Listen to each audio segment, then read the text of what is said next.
combination of the blues, which comes up from the Delta, and obviously African roots. You got church music, so you got gospel, and you got country, which was a huge influence on Memphis music and rock and roll. So the three of those coming together, basically resulted in the Memphis sound and what ultimately, became rock and roll. Century was the first time that it was people, and minority people overwhelmingly, talking about real problems and, setting those problems to some very loose musical forms. And so there was nothing really put together or refined about it. And then I think it made its way up the river, so to say, and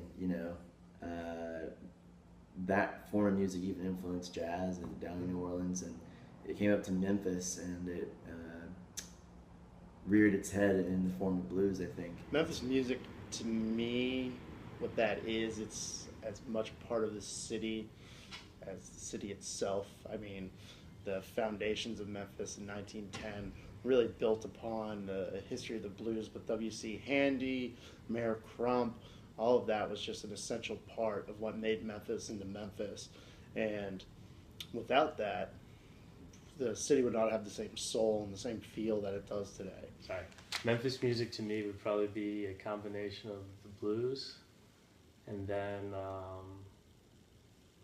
I don't know. When I think of Memphis music, I think the blues. I think Beale Street, I think B.B. King, I think Elvis. I mean, we've had a lot of really good R&B and rap artists come out of Memphis. A lot of blues, a lot of soul music, which obviously stems from having Beale Street, B.B. King's, all of that. So I think all in all, there's a good variety, but I think it's changing decade to decade.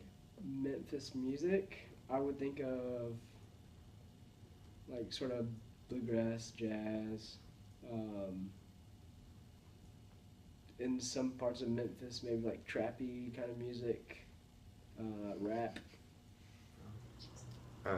Delta bluesman, sort of the soul carried over from, I guess, earlier spiritual songs, and spiritual songs then became the blues. You sort of still see, I guess, talking about earlier, that honesty, that storytelling. And then I guess instead of doing religious storytelling, it became more introspective storytelling, your own personal like challenges, struggles, your hopes and dreams.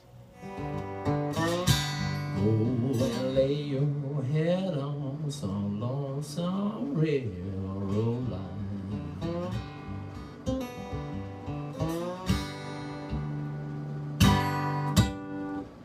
All right.